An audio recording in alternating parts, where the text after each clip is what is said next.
Nama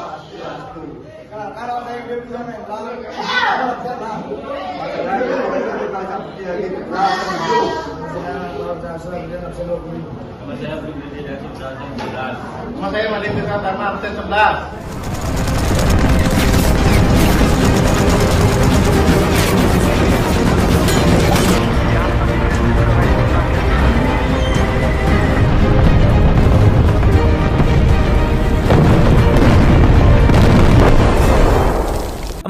November 1941, terlihat sekelompok tentara Uni Soviet sedang berunding untuk mempersiapkan sebuah pertempuran melawan para tank milik Nazi Jerman.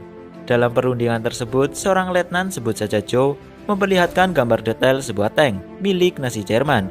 Ia menjelaskan kepada yang lainnya bahwa tank tersebut mampu menyeberangi danau dan memiliki berat 60 ton. Ia juga menjelaskan seluruh bagian tank secara detail kepada yang lainnya, mulai dari kelebihan tank tersebut hingga kekurangannya. Tidak lama, Letnan Joe mengambil bom Molotov yang akan digunakan untuk melawan tank-tank Nazi Jerman. Selain itu, Letnan Joe juga memerintahkan salah satu anggotanya bernama Moskalenko untuk mencari bahan-bahan untuk membuat tank tiruan yang akan mereka gunakan sebagai latihan.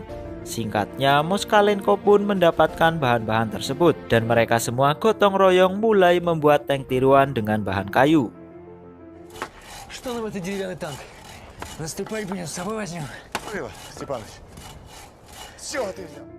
Setelah hampir seharian, akhirnya tank tiruan pun jadi dan mereka langsung menggunakannya untuk latihan.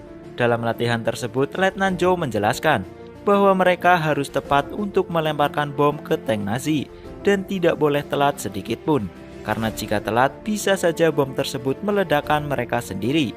Ia juga mengatakan bahwa mereka harus memanfaatkan Molotov dengan baik.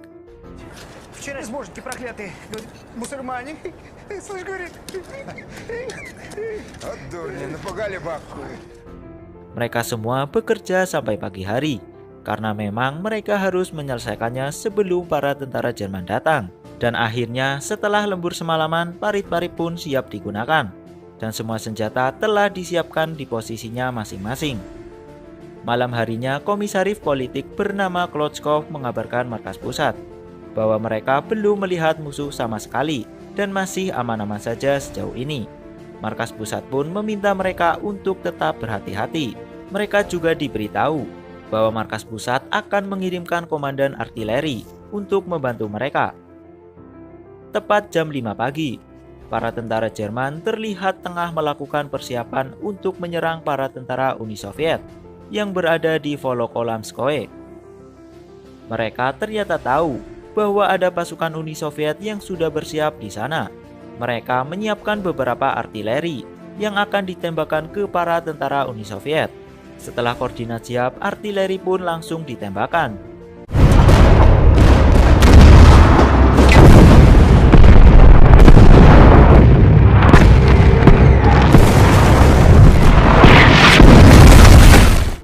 Para tentara Uni Soviet hanya bisa berlindung di parit-parit yang telah mereka buat.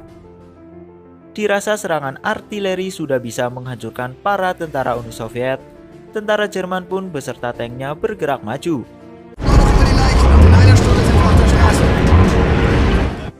Tentara Uni Soviet yang mengetahui hal itu langsung bergegas bersiap di posisinya masing-masing. Setelah mendapat koordinat musuh, artileri Uni Soviet mulai menyerang tentara Jerman.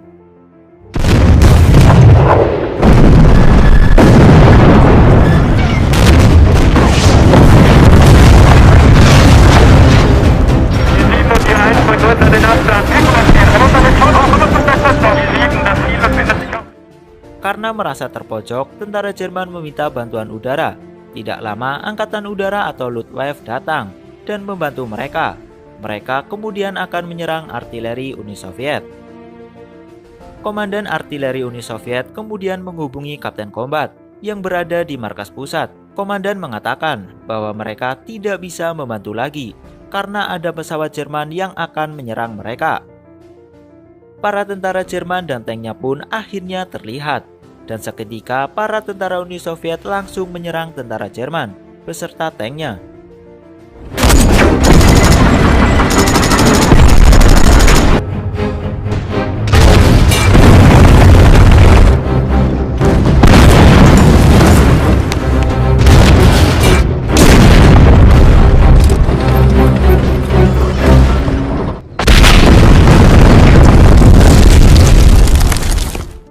Hingga akhirnya tank-tank Nazi Jerman banyak yang dilumpuhkan.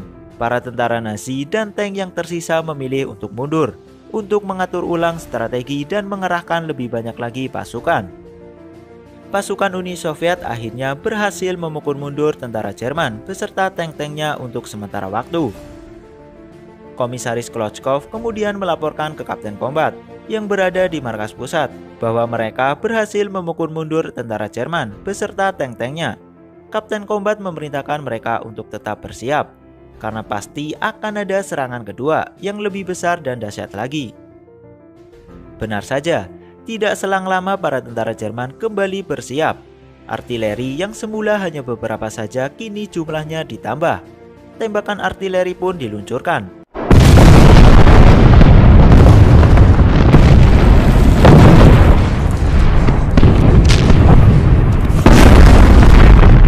Такая, что никакого геройства, все. Это как? Зубного был! Была прогулка, а это...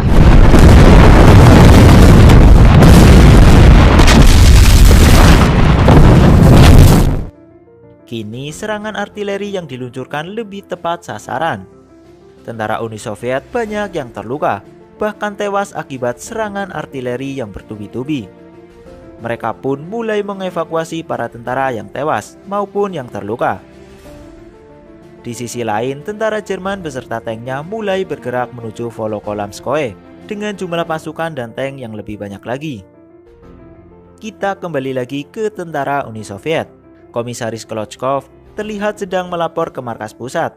Ia mengatakan bahwa mereka baru saja dibombardir tembakan artileri dan banyak memakan korban. Kini hanya tersisa 28 tentara saja yang selamat, serta hanya menyisakan 1 artileri, 2 senapan anti-tank, 1 MG, 1 senapan mesin, dan senapan biasa. Ia juga mengatakan bahwa mereka membutuhkan bantuan. Namun Kapten Combat menjawab bahwa markas pusat tidak bisa mengerahkan bantuan. Ia pun diperintahkan untuk tetap berjuang, meski dengan pasukan yang sedikit dan senjata yang minim. Komisaris Klochkov dan para pasukannya langsung menyiapkan semua senjata, termasuk bom molotov yang di awal-awal film tadi.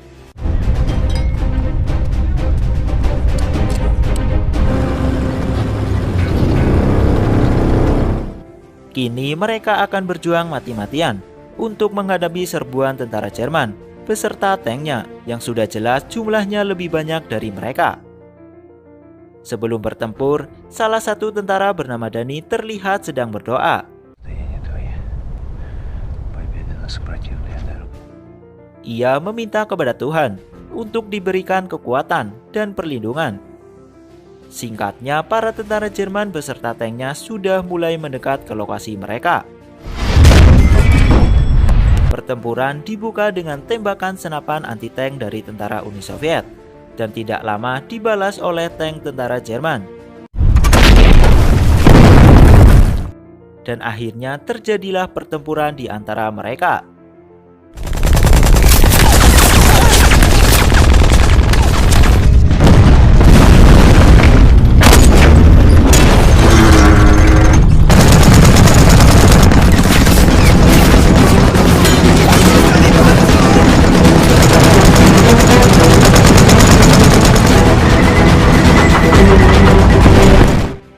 Meski hanya menggunakan senjata seadanya, para tentara Uni Soviet sejauh ini berhasil memberikan perlawanan yang luar biasa. Mereka berhasil menghancurkan banyak tank tentara Jerman.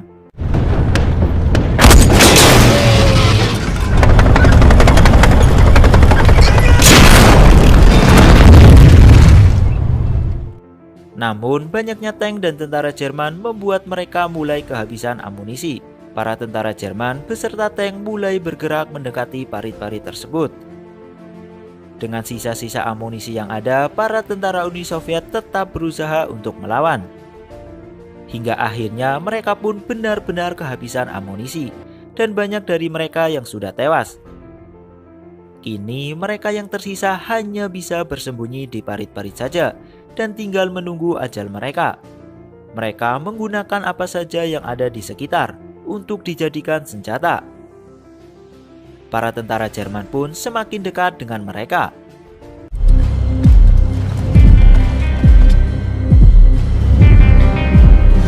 Namun tiba-tiba